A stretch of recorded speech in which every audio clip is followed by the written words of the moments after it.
Hey YouTube world, so I'm gonna get the saw ready to port, so I'm gonna start with the disassembly. This could be a long-winded video, but yeah, bear with me. There are other videos on how to tear these apart, because they're actually not too bad. Some people make them seem like they're harder than they are, but they really aren't that bad.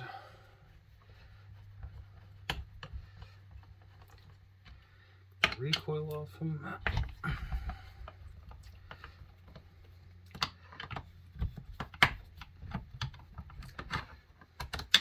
If you own a Homelite, this is your best friend as a 5/16 nut driver, because you can tear apart most of a saw with one of these. That in combination of like a 5/16 wrench.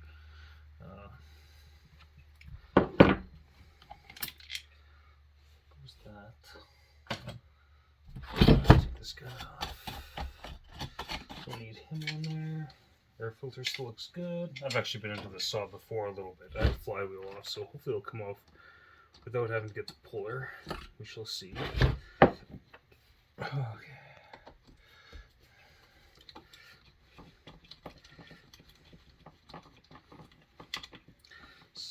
Some people complain about working on these, but I actually don't find them too bad. And the decompression valve, that's kind of a pain in the butt, but everything else, that's kind of worn out. Go there.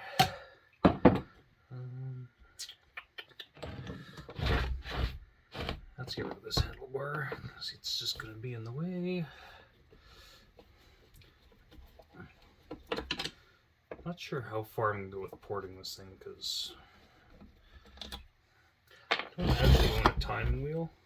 Oh, actually, I do. I own an old Comp Cams timing wheel from back when I used to be more into building Chev 350s and stuff like that, but those days are long behind me. But I think that the timing wheel I have somewhere would be a little on the large side for this guy.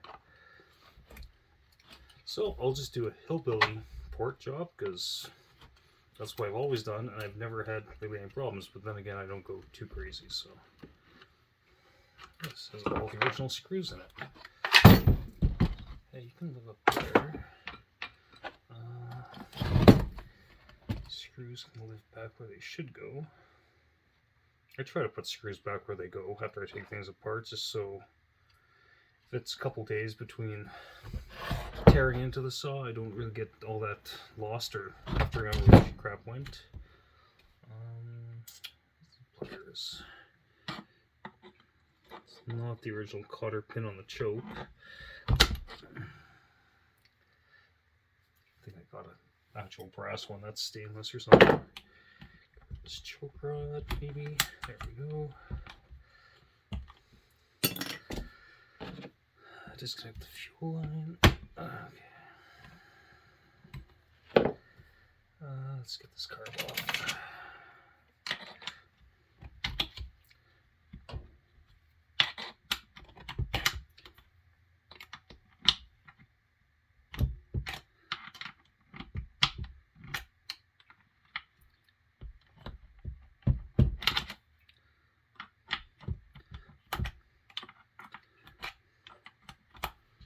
Might see if I actually have some different carb mounting screws. One of these is kind of rounded off.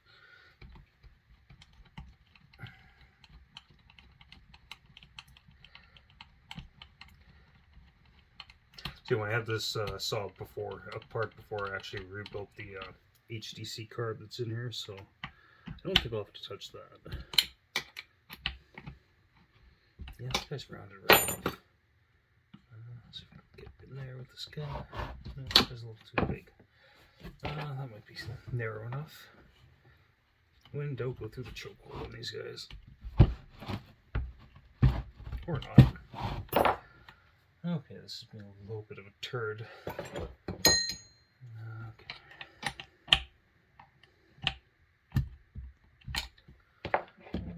See what else I got. Narrow enough.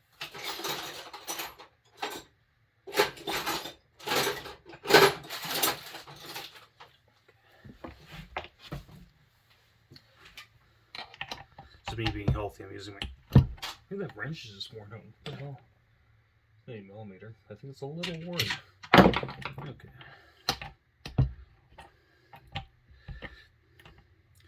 Guess that's what I get for getting cheap wrench sets from Canadian Tire.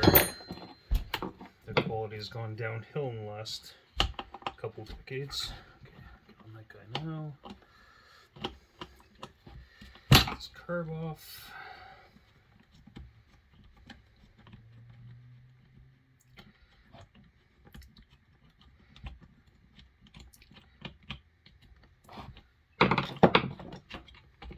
So I know Leon had a trick for taking the decomp off these without swearing.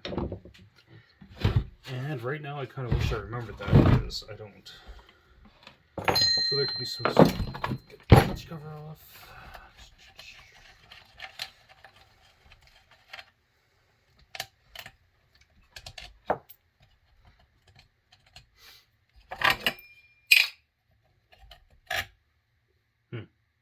It's a little worn out. That should be a little longer, but I think I have more. Oh, this one's got the spacer.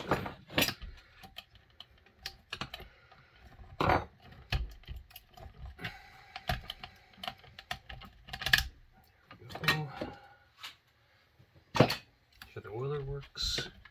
Oiler is doing oil things, which is always a good thing. Okay, let's take this handle off because the handle does not need to be on there anymore.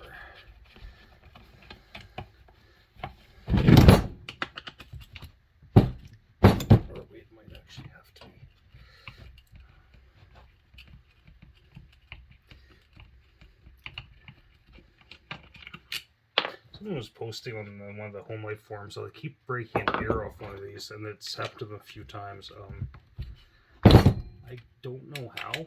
I've had a few of these apart. I've had chain rings in some of them, and I've never really had that issue, but I guess it could happen.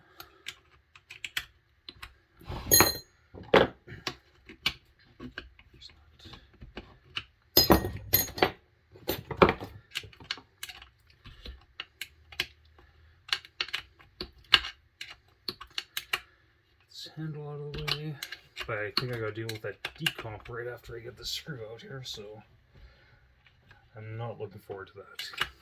So there's a right way and a wrong way to do it. Apparently if you do it the wrong way, it's a total pain in the butt. I don't think this sauce has ever been worth this for. You don't have the flywheel off to clean up the points, but yeah, it's...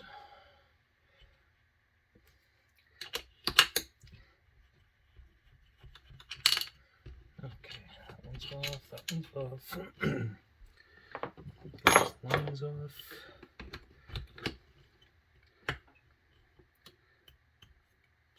That one off.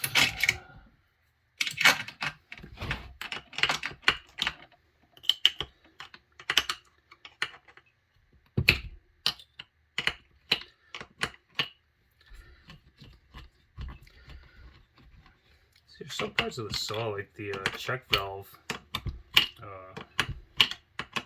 on the pressure side of the manual pump. That check valve looks brand new. I know the original ones on this would have been made of aluminum, and this one's actually brass. So someone has been, obviously someone's made this out of a few different saws, but okay. Seems like there's a lot more threads on that too.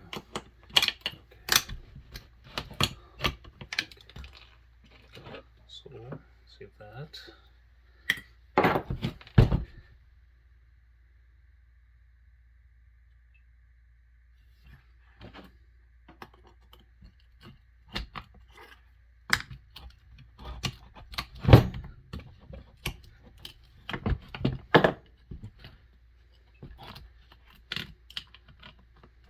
I think that was the big thing with the decomp, is just make sure you set the spring aside. That way it doesn't, like, don't, whatever you do, don't take it off, because I think that's where it becomes a pain.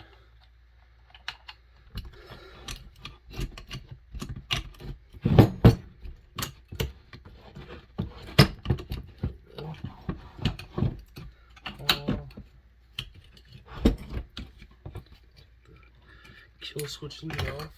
Okay, now this handle is all the way off. Almost. There we go. Okay. So, we're at that point. I can just live... Yeah, put all the screws back in, kind of. Half-ass, so remember where they go. Okay. I'll ditch this muffler, I guess, next.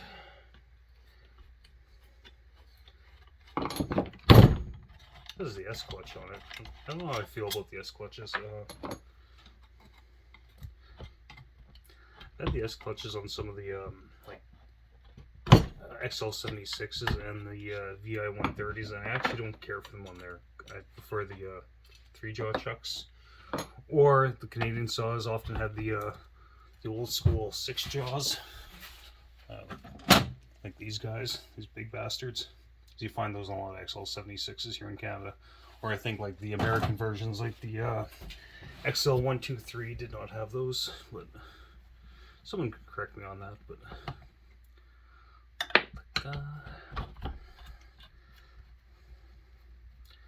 cylinder's obviously gonna need quite a bit of cleanup because it's pretty grungy.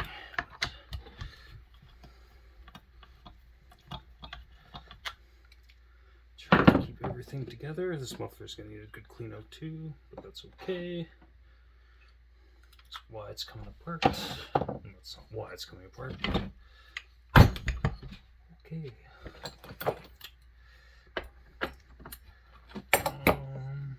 Let's take that coil off, I guess. Coil can come off. Maybe I should swap this to electronic ignition because I totally could, but maybe not. I do have another coil here too somewhere that pulled out of a different saw. What the heck did I do with it? But it had a atom chip on it. Could put that one. Be all fancy and put electronic ignition on this thing.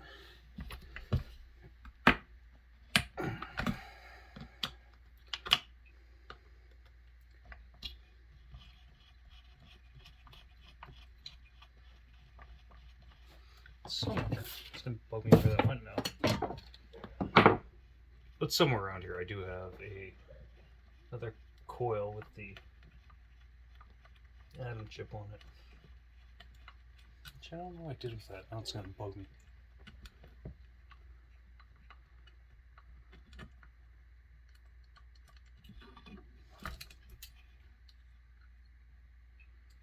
Okay, it can't come out yet.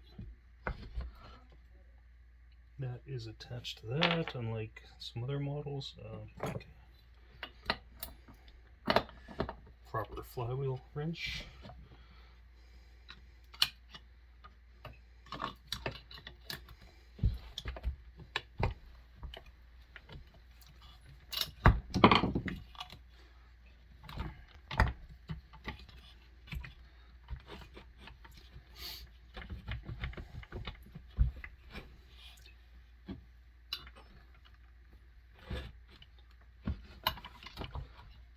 I feel like it was cross thread. Oh, okay, yeah, I remember.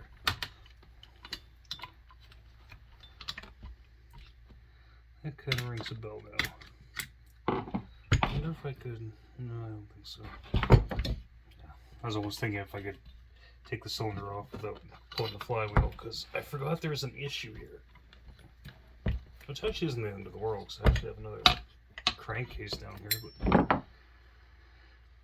When I got this, the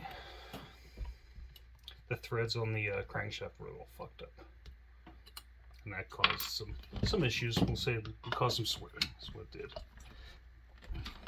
So I'll pause you guys for a second here. Okay, I'm back. I just had to run upstairs for a second, but hopefully this flywheel will just pop off. Oh, there we go. Like I said, this thing was. Had this thing off not too long ago. And now deal with. I'm not going to take the points off because I don't actually have to take the points off. I don't think. Maybe I do, but I don't think I do. I think the tank will pop off without.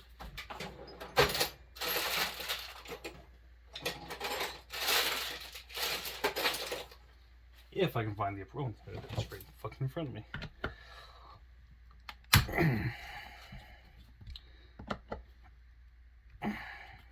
not too bad.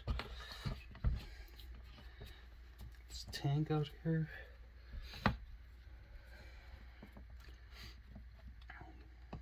Yeah, this saw is just a hodgepodge of different saws.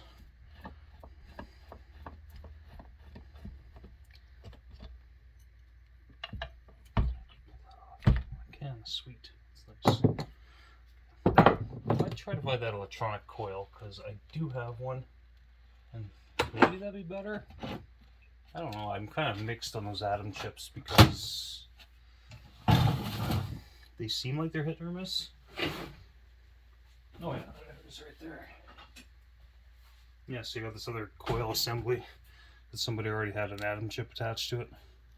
Maybe that, like I said, that might go on. We'll see. We'll see how I feel when it's time to put this back together, which will be a little bit because there's a lot of cleanup to do on this guy. And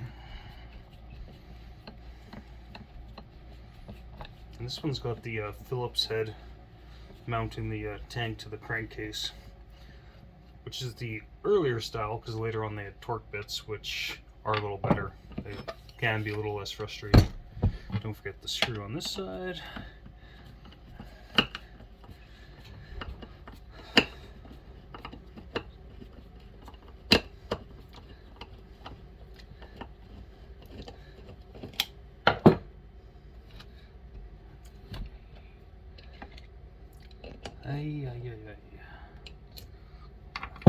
Tank should pop right off.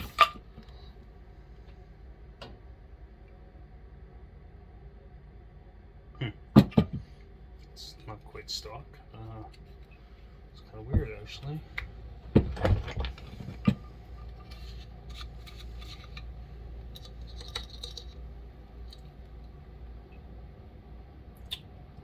Huh.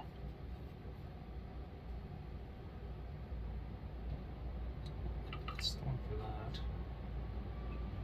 And I forgot this is the 2-line system. That's okay though. Yeah, that's fine. Just have to make sure that goes back in. I forgot I changed that actually, so you know, I think I'd remember this crap.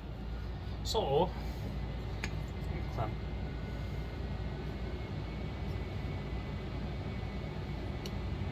That is fucking, that's cracked. Oh, that's not good. That drive case is actually cracked right there. So,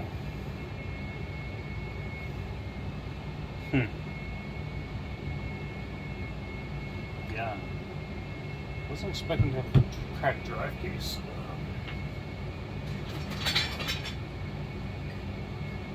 But lo and behold, I have a solution for a cracked drive case. This right here. So this guy is still good.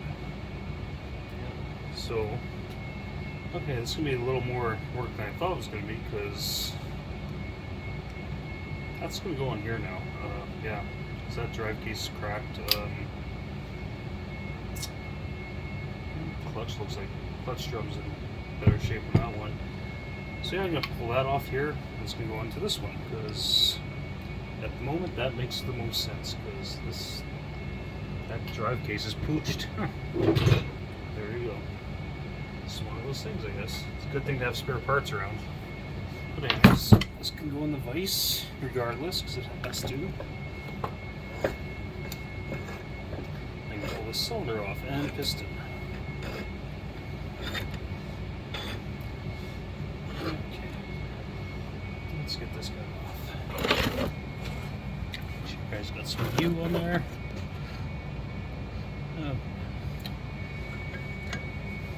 Well, I'm hoping this piston cylinder was kind of all for nothing, but I think it is good.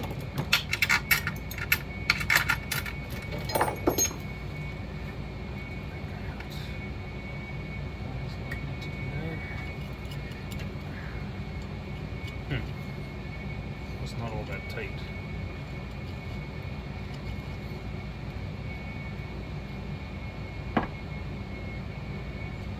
Hey, is that on drive piece?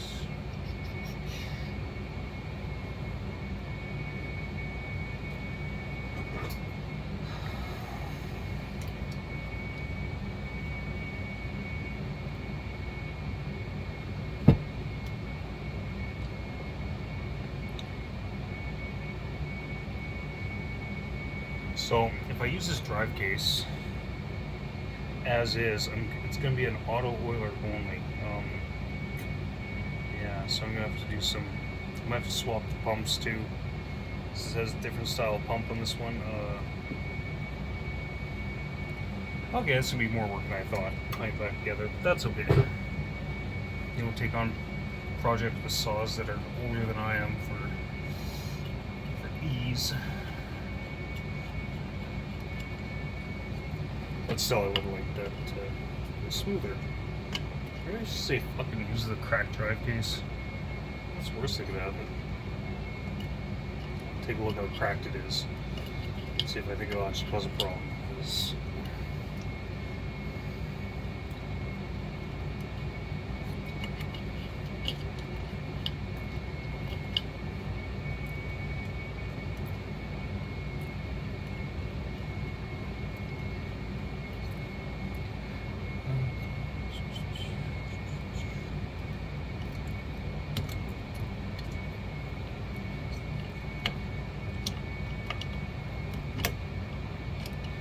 so should I do the whole Canadian thing? Yeah, you gotta take off these 11mm nuts.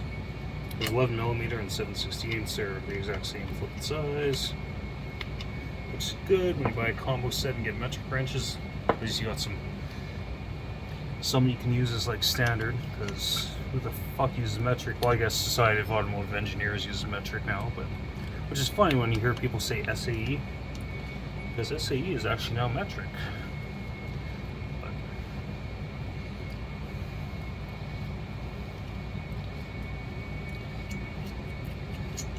Okay. It's just gonna pop off. I'm surprised it came off so easy.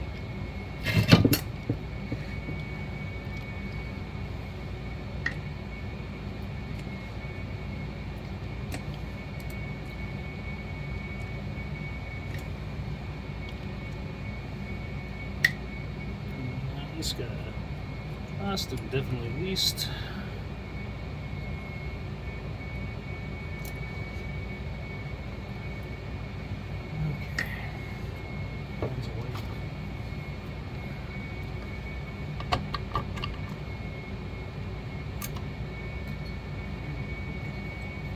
Good, the bad, and the ugly. Oh, piston actually looks, yeah, piston looks fucking perfect on this. And there's, you can see there's a lot of carbon on top there. But all in all, it's not bad. Like the usual staining where the transfers were. There's actually quite a bit of carbon in the crankcase, surprisingly.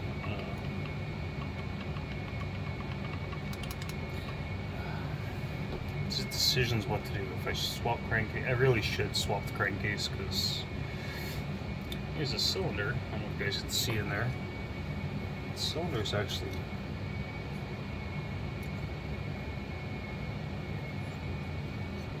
yeah, that cylinder is flipping perfect. There's nothing wrong with that at all. Get rid of this old gasket, because I'm gonna go moto seal. This is gonna get the moto seal treatment when it's done. But yeah, I'm gonna transfer crankcases, which kind of sucks in a way, but it is what it is, I suppose. Kind of.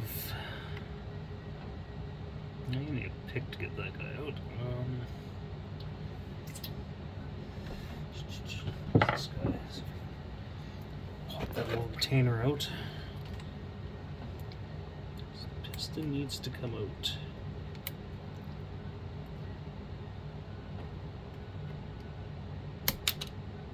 Yeah. If you can see the edge.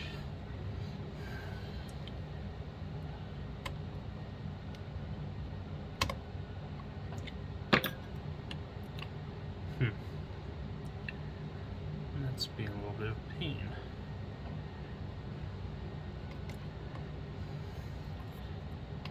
Well, anyways, I'm going to let you guys go, because I'll fight with this getting this piston off camera. But next time you see me, I'll have this cylinder cleaned up, and we'll do some porting. Okay, everybody, YouTube, talk to you later. Bye.